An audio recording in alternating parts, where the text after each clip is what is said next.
But you know, I'm only saying that because the 70s, we all changed. We all had experiences. We all grew. We all suffered. We all went through terrible, terrible mind traumas about who we were, why we were doing what we were doing. I know. I mean, I've received a lot of letters from a lot of people. I myself, you know, in the book you'll find out that I was extremely manic depressive, didn't know it, and about tried to commit suicide. And only by the grace of God am I here today because of that. But anyway, so the fact that we're still all together, those of us that have followed whatever those feelings were that led us to where we're here today, to me, should be sacred, and they should be held, because the motives behind what we're all doing are pure. I mean, we're all trying to be better people. I mean, we're all here to enjoy one another's company, friendship. Oh, he was sitting there on my computer, and we were all gone. And all of a sudden, Alan calls. Oh, Alan started singing. He started singing a song to and I me. picked up the phone, I'm like, what is that? He picked up the phone and says, "Who is this?" and Alan, since then, has asked me a million questions about you. Because when he was singing, it was a sort of a strange lullaby. You had a Which very, one was it, you know? Oh, it's one that's very inside. Thinking that it was only me hearing it, you know? And then when you picked up the phone, "Who is this?" And got his attention. That was funny. Yeah. The first time I saw a girl was the first year y'all did the Houston Livestock Show and Rodeo in the Astrodome. You saw that? And one thing you probably don't, that you don't know, is y'all were the first, you know, there's like 15 entertainers every year. Y'all were the first ones to sell out that year. Y'all sold out faster than Elvis Presley did. Right? Oh man, I shouldn't say this. You better shut this off. Telephoto. Oh, I'm going to tell you. Let me tell you about that show. We were so excited about that because we knew that was going to be the big deal. And we were so used to television at that time. So we loved to pre-record our tracks, so we made sure that everybody could hear it right. Because historically, the Houston Astrodome has lousy sound and that kind of stuff, remember? So we wanted to go in there and make sure everybody could hear it. You know, everybody's doing it today, and with that and so forth. But we wanted to put the track on there and the whole bit, okay? So here we are, we're in the Houston Astrodome. Ladies and gentlemen, the Osmonds, and we're coming out on crazy horses. I forgot if we came out in wagons or horses, but we came out somewhere. Anyway, we get on the stage and the track is vamping, the band is playing along with it, and all of a sudden, in the middle of this number, flash keeps going where somebody tripped and pulled the plug in the machine. Dun, dun, dun, dun, dun, dun, dun.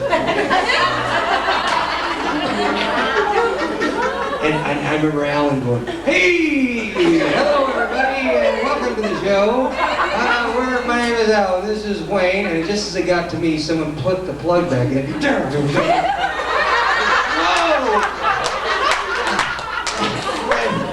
Oh, it was the most embarrassing thing I'd ever seen. Y'all came out, and then Donnie came out, and then Marie came out, and everybody says, "Hey, here's Marie." She did Paper Roses. Okay, goodbye, Marie. She's like, she did one song, and she took off. She didn't have like boots or hats or something. Rhinestone Cowboy? Oh no, Cowboy. Yeah, anyway, that was an experience. The other time talking about weird deals, we were playing a rodeo, and our dad made us used to wear these red jackets, and so it was raining outside. It was a rodeo, and they says, "Lay down the Osmonds," and we were in this wagon with the horses, and we're out moving those, and all of a sudden the wagon sinks in the dirt, and we haven't got halfway out there, so we had to jump out, and we were in white pants, and we're up to our knees in just dirt, trying to get into the stage. Just imagine it. And everybody's going. The applause is now gone, and we're still making our way to the stage. We finally get up on the stage, Is it just and we're wearing red jackets, and a bull gets loose. And our drummer, all I remember looking around, people going, and we thought they were cheering us, or something, because we were looking this way. And all of a sudden, I remember looking around just in time to see our drummer look around as the bull was coming at him, and he just threw his drums up and started to run off the stage.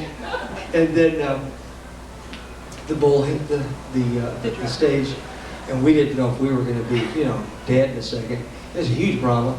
And then the horses all came out. And they were doing the thing, and the crowd was going crazy, and we're in the middle of it wearing red jackets. And the bull was trying to get us. And then finally, after like 20 minutes of us just standing in the middle of the arena, just watching like clowns do, And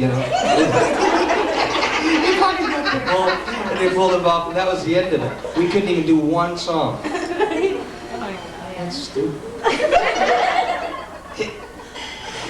In England, I remember Manchester, England. Manchester. When 85? I'm not sure what year it was, to be honest with you. But in Manchester, England, was the only show I can remember in my life where we only played one song for the whole 2 hours. One song. No, we didn't forget it. It was. We did Crazy Horses, but as soon as we got into the song, the place would go so crazy that we'd have to back up as they brought the bodies on the stage and took them off this way. So we'd just keep vamping until the security would say, "Go forward again." So we'd go forward, and they would hit the stage again. So we'd have to back up as they'd bring the bodies out of the passed out lines. And we have all of this footage. We went and reviewed it, but we only did one song the whole night. Well, I don't know.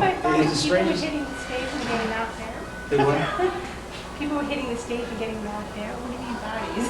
Bodies who were passing out. If you have- Trampled. So, I mean, if you've never seen that kind of a thing, it's like beyond, what's the word I'm looking for? No, it's beyond hysteria. It's beyond hysteria. It's like mania. And what I mean by hitting it, when you come forward, okay, on the stage, they'd rush it again, exactly. And then you'd take out 100 people in front. 100 people would go down, literally. It was terrible. And there were 6,000 seats, wooden seats, chairs that were out there. Every one of those chairs were demolished. We had an experience, I don't know if you ever heard of, Hell's Angels. I forgot what they're called in Germany. You remember? Berlin? Yeah. Were you there for that concert in Berlin? Anyway, we were doing a concert in Berlin, and the Hell's Angels were there, and their girlfriends wanted to come see us, and they didn't think they should have to pay. So in the middle of the concert, they broke in. I mean, when I say break in, they came in with their bikes, they came in with their tomatoes and their potatoes, and they came in with whatever. And they moved throughout that crowd, thousands of people, for one purpose, and that was to completely destroy that show. Well, they started to throw potatoes and tomatoes and stuff at us and try to attack the stage. And I'll never forget, we didn't know what to do because the security was all out there trying to watch the doors. We hired 5 guys, we called them the Rent-A-Thugs. And the Rent-A-Thugs were the guys that protected like the Stones, and I mean they're just unbelievable. The stories these guys have. Well, anyway, they all got on the stage with us, and we're in the middle of the song, dodging. You can see potatoes coming, tomatoes. It's the strangest thing because there's so many spotlights hitting it that if you look real carefully, you can see flash cubes. Remember those little flash cube deals? Those were mean suckers. You always saw them coming easy. But a potato was like a UFO,